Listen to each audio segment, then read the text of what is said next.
റവാഡ ചന്ദ്രശേഖർ എന്തായാലും DGP സ്ഥാനമേൽക്കുമ്പോൾ ഒരുപാട് വർഷത്തെ അനുഭവം കേരളത്തിൽ തന്നെ അദ്ദേഹത്തിനുണ്ട്. അത് ഏറ്റവും നിർണായകമായ കേസുകൾ അല്ലെങ്കിൽ അതിന്റെ ഭാഗമായിട്ടുള്ള ആൾ കൂടി എന്ന പ്രത്യേകതയുണ്ട്. അതാണ് നേരത്തെ ആറാൻദർശൻ സൂചിപ്പിച്ച 1991 കേരള കേഡർ IPS ഉദ്യോഗസ്ഥനാണ്. കേന്ദ്ര ഇന്റലിജൻസ് സ്പെഷ്യൽ ഡയറക്ടർ എന്ന ചുമതല കൂടി വഹിച്ചിട്ടുള്ള ആളാണ്. അതുകൊണ്ട് തന്നെ ഏറ്റവും കൂടുതൽ അനുഭവ സമ്പത്തുമായി കേരളത്തിൽ നമുക്കറിയാം പലപ്പോഴും ക്രമസമാധാന പ്രശ്നങ്ങൾ പലപ്പോഴും ഉണ്ടാകാറുള്ളപ്പോൾ അതിനെ കൃത്യമായി ഡീല് ചെയ്യാൻ കഴിയുന്ന ഒരാൾ തന്നെ ആ സ്ഥാനത്തേക്ക് എത്തുന്നു എന്നത് പ്രത്യേകതയാണ്.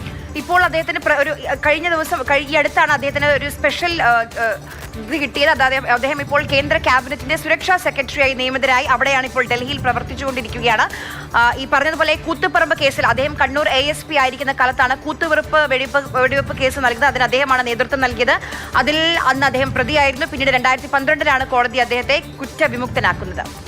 അപ്പം തന്നെ ഈ വെടിവെപ്പുമായി ബന്ധപ്പെട്ട കേസിൽ പ്രതിയായി 2012 കുറ്റവിമുക്തനാക്കപ്പെട്ട ശേഷം അദ്ദേഹം കേന്ദ്ര സർവീസിലേക്ക് പോവുകയായിരുന്നു. നേരത്തെ അനന്തൻ സൂചിപ്പിച്ച പോലെ അതിൽ നിന്ന് നേരിട്ട് DGP സ്ഥാനത്തേക്ക് വരുന്ന ആദ്യ ഉദ്യോഗസ്ഥൻ കൂടിയാവുകയാണ്.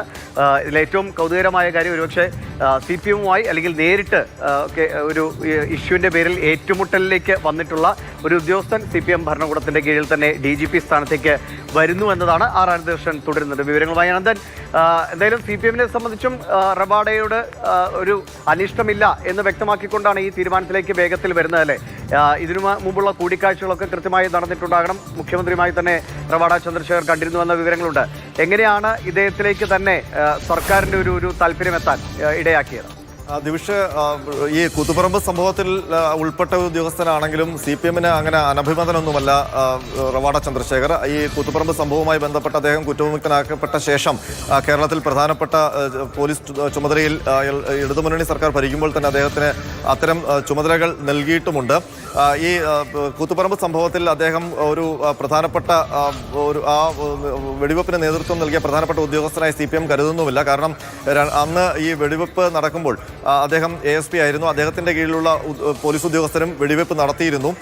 പിന്നീട് അദ്ദേഹം ഈ ഹൈക്കോടതിയിൽ സത്യവാങ്മൂലമൊക്കെ നൽകുമ്പോൾ അദ്ദേഹം പറഞ്ഞിരുന്നത് തൻ്റെ കീഴിലുള്ള പോലീസ് ഉദ്യോഗസ്ഥർ വെടിവെച്ചിരുന്നു, പക്ഷേ ആ വെടിയേറ്റ് ആർക്കും പരിക്കേൽക്കുകയോ ആരും കൊല്ലപ്പെടുകയോ ചെയ്തിട്ടില്ല.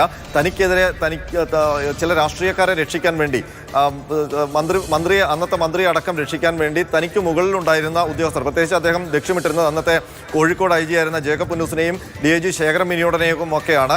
അവർ തന്നെ ബലിയാടാക്കുകയായിരുന്നു എന്നുള്ള സത്യവാങ്മൂലമൊക്കെ ഹൈക്കോടതിയിൽ നൽകിയിരുന്നു. അതിനുശേഷമാണ് പിന്നീട് അദ്ദേഹത്തെ കുറ്റവിമുക്തനാക്കുകയും ഒക്കെ ചെയ്തിരുന്നത്. ഏതായാലും CPM-നെ സംബന്ധിച്ച് അദ്ദേഹം ഒരു അനഭിമതനായ ഉദ്യോഗസ്ഥൻ ആയിരുന്നില്ല. കാരണം അതിൽ അദ്ദേഹത്തിൻ്റെ പങ്കാളിത്തം CPM-ന് പിന്നീട് ബോധ്യപ്പെടുകയും ഒക്കെ ചെയ്തിട്ടുള്ളതാണ്. പക്ഷേ ഈ കൂത്തുപറമ്പ് സംഭവവുമായി ബന്ധപ്പെട്ട് ഒരു ഉദ്യോഗസ്ഥൻ, ആരോപണ വിധേയനായ ഒരു ഉദ്യോഗസ്ഥൻ ഇടതുമുന്നണി സർക്കാർ ഭരിക്കുമ്പോൾ പോലീസ് തലപ്പത്തേക്ക് വരുന്നു എന്നുള്ളത് ഒരു രാഷ്ട്രീയ കൗതുകം തന്നെയാണ്. അത് CPM-ൽ എങ്ങനെയാണ് അതുമായി ബന്ധപ്പെട്ട ചർച്ചകൾ നടന്നിട്ടുണ്ടാവുക എന്നൊക്കെയുള്ള കാര്യം അത് തന്നെയാണ് അതിൻ്റെ രാഷ്ട്രീയ കൗതുകവും. ഇത് എങ്ങനെയാണ് പാർട്ടി അണികൾ ഉൾക്കൊള്ളുക, പ്രത്യേകിച്ച് കണ്ണൂരിലുള്ള പാർട്ടി അണികൾ ഉൾക്കൊള്ളുക എന്നൊക്കെയുള്ള കാര്യങ്ങൾ ഇനി നോക്കിക്കാണേണ്ടതാണ്. ഏതായാലും സംസ്ഥാന സർക്കാർ ഏറ്റവും സീനിയറായ നിതിൻ അഗർവാളിനെയും മറ്റൊരു പ്രധാനപ്പെട്ട ഉദ്യോഗസ്ഥൻ, അതായത് ദീർഘകാലം സംസ്ഥാനത്ത് ബെവ്കോ MD-യും ഒക്കെ ആയിട്ടിരുന്ന യോഗേഷ് ഗുപ്തയും മാറ്റി നിർത്തിക്കൊണ്ടാണ് ഇതിൽ ദീർഘകാലം കേന്ദ്ര ഡെപ്യൂട്ടേഷനിൽ കഴിയുന്ന, പ്രത്യേകിച്ച് IB-യുടെ തലപ്പത്ത് ഇരിക്കുന്ന ഒരു ഉദ്യോഗസ്ഥനെ ഈ സംസ്ഥാന പോലീസ് മേധാവിയായി ചുമതലയേൽക്കാൻ നിയോഗിച്ചിരിക്കുന്നത്. നേരത്തെ ആര്യ സൂചിപ്പിച്ചത് അദ്ദേഹത്തിന് ഏറ്റവും ഒടുവിൽ കേന്ദ്ര സർക്കാർ നൽകിയ നിയമനം കേന്ദ്ര ക്യാബിനറ്റ് സെക്രട്ടറി, അതായത് സെക്യൂരിറ്റി വിഭാഗം സെക്രട്ടറി ആയിട്ടാണ്.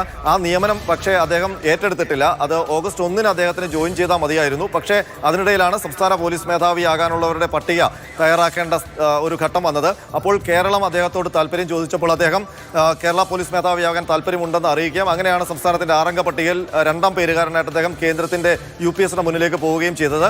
അതിനുശേഷം കഴിഞ്ഞ 2 ആഴ്ച മുമ്പ് റവാഡ ചന്ദ്രശേഖരൻ തിരുവനന്തപുരത്ത് എത്തി മുഖ്യമന്ത്രിയെ നേരിട്ട് കണ്ട് തനിക്ക് സംസ്ഥാന പോലീസ് മേധാവിയാകാനുള്ള താല്പര്യമുണ്ട്, കേന്ദ്രത്തിൽ പുതിയ നിയമനത്തിൽ തുടരാൻ അല്ലെങ്കിൽ അതിൽ ജോയിൻ ചെയ്യാൻ താല്പര്യമില്ല, കേരളത്തിൽ സംസ്ഥാന പോലീസ് മേധാവിയാകാനാണ് താല്പര്യം എന്ന് അദ്ദേഹം നേരിട്ട് മുഖ്യമന്ത്രിയെയും ചീഫ് സെക്രട്ടറിയെയും കണ്ട് സംസാരിക്കുകയും ഒക്കെ ചെയ്തിരുന്നു. അതിനുവേണ്ടി 2 ആഴ്ച മുമ്പ് അദ്ദേഹം തിരുവനന്തപുരത്ത് വരികയും ചെയ്തിരുന്നു.